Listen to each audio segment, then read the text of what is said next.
सबसे नीक बाटे सहिया किसानी, खुशी बाटे रउआ घरवे में बानी।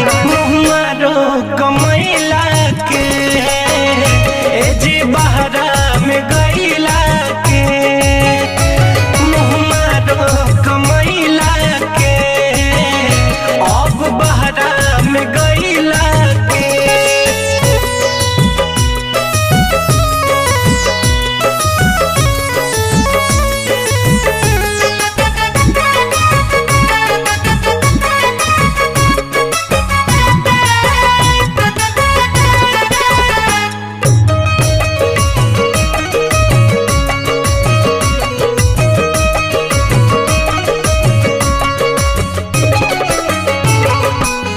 महल से नीक बाट टूटही पलानी, नून रोटी भले